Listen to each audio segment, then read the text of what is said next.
Honorable Senators, today I join you to speak at third reading on Bill C-7.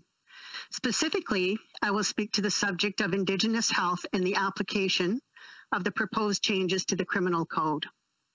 As a member of the Senate Standing Committee of Legal and Constitutional Affairs, I was privileged to participate in the extensive discussions around the issue of medical assistance in dying. During the pre-study and the committee stage, over countless marathon sessions, our committee heard from experts and individuals affected by this legislation. Many had firsthand experiences with MAID and shared their often heartbreaking stories. I would like to take a minute to thank all of the witnesses for taking the time to speak with us and for reliving their stories so that we can work together to assess this legislation thoroughly. As an Indigenous person who has spent my entire professional life either working in the healthcare system or studying the laws that govern it, the subject matter discussed in this bill is profoundly important to me. And as I have done with all my work as a senator, I approach the study of this legislation through an Indigenous lens. Canada has often forgotten to examine or has purposely excluded the impact that legislative changes will have on Indigenous peoples across this country. And sadly, this is again the case with Bill C-7. As an Indigenous member of the committee studying this legislation, I tried to ensure a diverse range of Indigenous voices were heard at the committee stage. But these voices should have been heard much earlier in the process, including during the initial envisioning of this legislation, and certainly while it was being drafted. In the testimony we heard from Indigenous witnesses, they all spoke about the profound lack of healthcare services available to Indigenous peoples across Canada, especially in the northern and remote communities. This issue is always a concern of mine, but it is significantly more worrying to me when discussing this legislation. In her powerful testimony, Dr. Lisa Richardson, an Indigenous physician and strategic lead for the Center of Wise Practices Indigenous Health, said, and I quote, "In an environment where both systemic and interpersonal racism exists, I don't trust that Indigenous people will be safe. I don't trust that anti-Indigenous prejudice and bias will not affect the decision-making and counseling about MAID for Indigenous people, no matter how much education is given."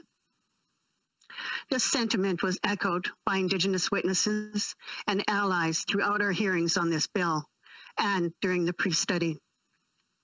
How can we expect Indigenous people to feel safe in accessing a process that's as deeply personal as MAID, when both this legislation and our healthcare system as a whole has chosen to ignore systemic racism they face when accessing it? I worry that both the lack of access to and the fear of accessing it, the healthcare system will make it difficult for Indigenous people to exercise their constitutional protective autonomy to decide if and when they want to end their lives. Further to this point, Marcella Day, the senior policy advisor to the Canadian Human Rights Commission, highlighted that the development of a culturally appropriate services related to MAID, and I quote, "must ensure the involvement of the communities themselves, including, where appropriate, the involvement of elders, so that the events around providing a dignified death are not narrowed to a physician-oriented process, but that they can fully encompass the ceremonial and cultural importance that exists for many Indigenous persons." Honorable colleagues, as with any legislation, there are people on all sides of the issue. And during the pre-study and study, I found myself completely torn on what I should do in relation to this bill. I believe we must move forward with compassion at the forefront of our decision-making. There are people suffering in Canada who experience immeasurable and unimaginable pain that few, if any, of us in this chamber can even imagine. When I heard the testimony from Dr. Cornelia Wyman, president of the Indigenous Physicians Association of Canada, The potential harm we can do by not passing this became clear to me. In sharing her experiences with us, she said, "Many Indigenous physicians work on the front lines. We see the suffering of certain people. Granted, we need to provide more health services and supports to people who are, for example, in the midst of a terminal illness, services that they don't necessarily have equitable access to. But on the other hand, for people who can make that informed decision for themselves with the existing safeguards in place, people have had access to MAID. Some Indigenous people have done that." And she went on to say, "I have had a very close friend of mine who died of cancer, and sitting with her just for 1 minute in severe chronic pain to me seemed intolerable. But I wasn't the person with that pain. So we have to also bear in mind that we can talk about these issues in a professional, academic way, but we also must keep in mind that right now, at this very instant, there are people who are suffering intolerably." Colleagues, the longer we delay in passing this bill, the longer we will force people to suffer.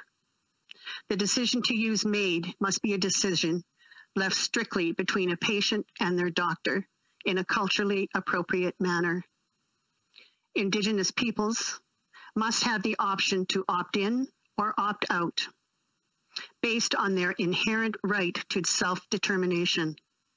As sovereign nations, they are the only ones that know what is best for themselves.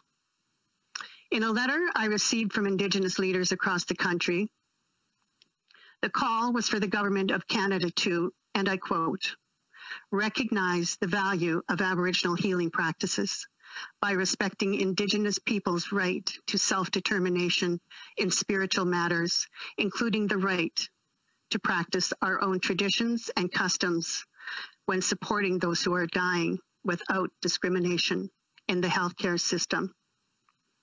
In discussing the view of Indigenous peoples on any issue, we must first recognize that there is a huge diversity of Indigenous peoples, and no one body or one person can speak for us all.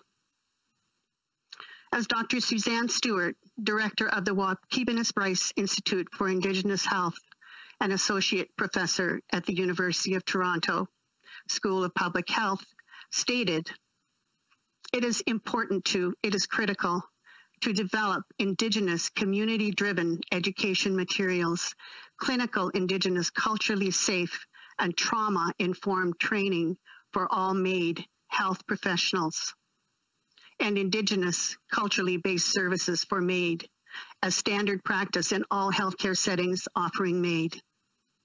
Ultimately, it is my view that we should pass this legislation, but in passing it, we must, as a Senate, commit to do better in the future. We cannot continue ignoring Indigenous peoples like legislators in this country have done for centuries. Our first opportunity to revisit this issue as part of a legislatively mandated parliamentary review is absolutely critical.